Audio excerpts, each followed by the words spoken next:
Terima kasih Anda masih bersama kami dalam Breaking News Kompas TV. Saudara, yang Anda saksikan ini adalah visual terkini langsung dari Cisarua, Kabupaten Bandung Barat, Jawa Barat, di mana proses pencarian terhadap korban terdampak bencana longsor yang terjadi di Cisarua ini masih terus dilakukan oleh tim SAR gabungan, saudara. Tim SAR gabungan saat ini masih berjibaku untuk melakukan pencarian terhadap korban longsor. Setidaknya ada 27 korban yang sampai saat ini masih dicari.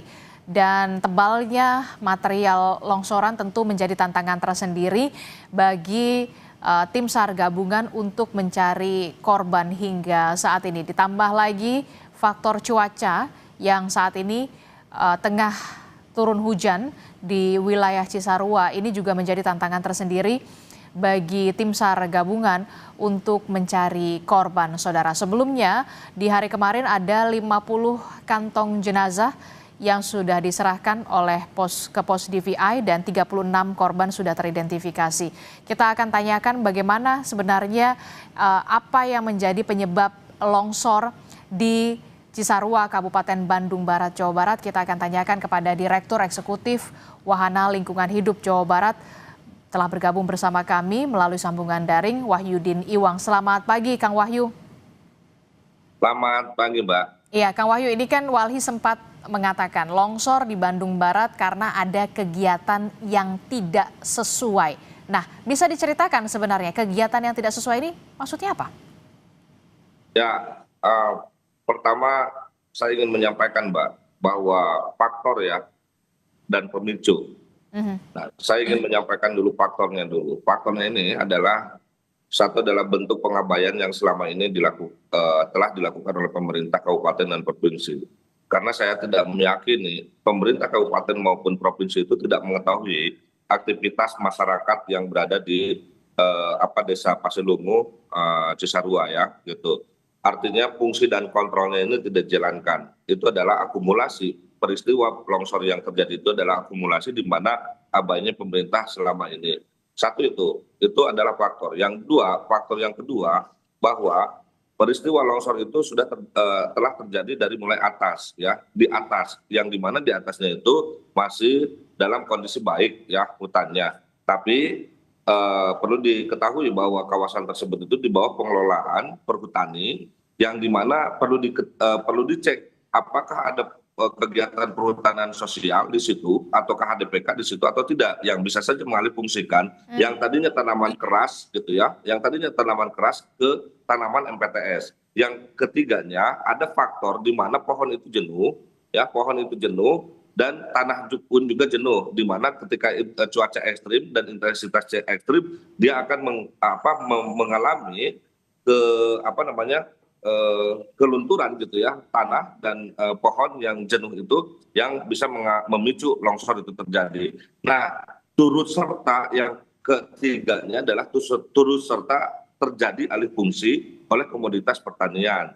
Nah, komoditas pertanian ini juga perlu dicek ya karena memicu gitu ya, di atasnya ada titik kejenuhan pohon dan juga kejenuhan tanah dengan intensitas cuaca yang ekstrim. Nah, di bawahnya gitu ya ada terjadi alih fungsi sehingga ketika longsor dia menggerus gitu ya kawasan yang akhirnya berdampak terhadap masyarakat itu sendiri gitu. Oke, Anda menyebutkan ada alih fungsi di sana. Itu artinya seharusnya kondisi di atas itu ditanami pepohonan atau tumbuhan yang dalam tanda kutip keras begitu ya, seperti tanaman kopi, tapi kemudian justru ditanami tumbuhan-tumbuhan atau kemudian tanaman-tanaman pertanian yang kemudian ini menjadi penyebab juga terjadinya longsor. Begitu menurut Anda? Ya, itu faktor pemicu yang begitu besar ya, menyebabkan 30 hektar gitu ya longsoran ini terjadi. Jadi alih fungsi itu juga salah satu menjadi penyebab gitu ya, faktor gitu.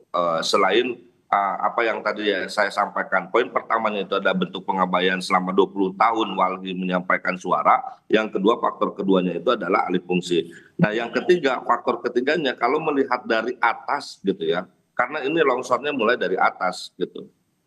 Itu memang kawasannya baik gitu ya, tapi ada tadi titik kejenuhan pohon dan titik kejenuhan tanah. gitu ya. Nah, titik kejenuhan ini mempercepat kondisi kelabilan tanah yang akhirnya menyebabkan longsor. Hmm. Nah, ketemu di bawahnya atau di tengah lah ya gitu ya. Di tengahnya yang di mana di tengah itu telah terjadi alih fungsi. Nah, di tengah itu alih fungsinya itu oleh apa? Seharusnya di bawah pengelolaan perhutani itu tidak ada tanaman sayuran. Seharusnya Hmm. gitu ya. Di bawah perhutani itu tidak harus ada tanaman sayuran atau bunga-bunga, apalagi tanaman sayuran ini itu dalam jenis kategori paprika yang dihadirkan dari luar negeri kan gitu. Hmm. Nah, artinya ini patut dicurigai apakah di belakang masyarakat itu ada pemodal yang selama ini juga dibiarkan atau seperti apa? Karena saya tidak setuju kalau misalnya masyarakat yang dikambing hitamkan gitu ya. Masyarakat itu bisa saja gitu ya menjadi buruh tani. Ada pemodal yang masuk sehingga sekian lama gitu ya terus melakukan perambahan untuk komoditi sayuran yang di bawah pengelolaan perhutani yang seharusnya itu tidak boleh. Yang kedua, di bawah pengelolaan perhutani itu ada saat ini itu sedang marak sekali ada kegiatan perhutanan sosial. Apakah di situ ada kegiatan perhutanan sosial atau tidak? Kalau ada, saya yakin peralihan fungsi itu dilegitimasi oleh perhutani gitu ya. Meskipun citra satelit mengatakan ada perubahan dari mulai 2000 sekian dan saat ini, tapi tetap kalau misalnya ada kegiatan yang mengalihfungsikan itu adalah pelanggaran gitu, Mbak. Oke, oke. Termasuk juga soal ini, dari data Walhi, kawasan yang terimbas atau terdampak dari bencana longsor ini memang semestinya tidak ada permukiman di sana, hanya ada seharusnya lahan pertanian dan pertaniannya kemudian tanaman-tanaman keras begitu.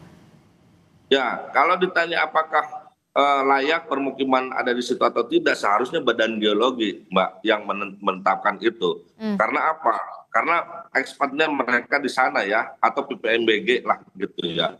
Tapi kan gini, pesatnya pertumbuhan penduduk itu tentu akan mempengaruhi terhadap alas hak yang kemudian masyarakat inginkan kan gitu. Ini juga bentuk di mana ketidakhadiran pemerintah ketika jumlah penduduk meningkat.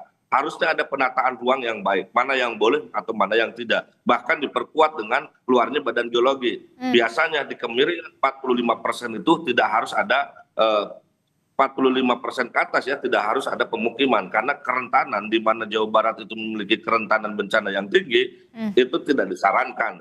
Nah ini makanya kenapa saya tadi katakan nomor pertama itu adalah bentuk pengabaian yang selama ini dibiarkan dan masyarakat terus naik gitu ya ke kawasan yang dimana kawasan itu berada di wilayah pengelolaan perhutani itu dibiarkan. Kalau misalnya bupati atau gubernur tidak tahu, itu seharusnya perhutani tahu karena perhutani di bawah pengelolaan perhutani. Kenapa masyarakat terus-terusan gitu masuk ke kawasannya gitu? Kalau misalnya masuk ke kawasannya kan bisa ditegur. Jangan-jangan mungkin bisa patut diduga perhutani menyewa-nyewakan gitu ya kepada masyarakat, kepada pemodal sehingga tutup mata yang akhirnya terjadi alih fungsi itu sendiri gitu, Mbak. Oke, dari penjelasan yang Anda katakan tadi, terakhir apa yang masukan yang bisa diberikan oleh Walhi kepada Pemprov Jawa Barat termasuk juga Pemkab Bandung Barat, singkat saja terkait dengan bencana longsor yang menimpa wilayah Cisarua dan banyak sekali menewaskan warga di sana?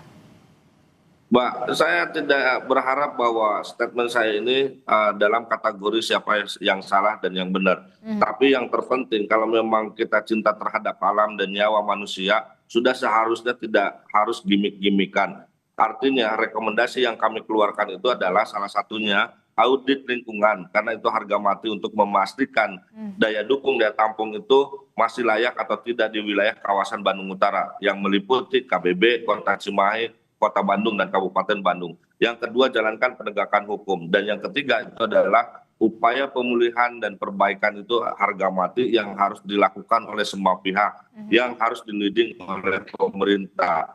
Dan yang terakhir, yang paling penting, karena izin dapat keluar itu adalah rujukannya RT RW, maka revisilah segera RT RW dan kembalikan fungsi kawasan termasuk yang Cisarua itu tidak layak untuk pemukiman, bahkan untuk tidak layak untuk pertanian, bahkan untuk pemukiman, sehingga tingkatkan status fungsinya untuk kawasan lindung sebagai daya serap air, sebagai tangkapan air, dan sebagai penyelamat untuk masyarakat di bawahnya. Oke, baik. Terima kasih Direktur Eksekutif Wahana Lingkungan Hidup Jawa Barat, Kang Wahyudin Iwang telah bergabung bersama kami dalam Breaking News Kompas TV. Sehat selalu, Kang Wahyudin. Selamat pagi. Assalamualaikum. Terima kasih Mbak, sama-sama.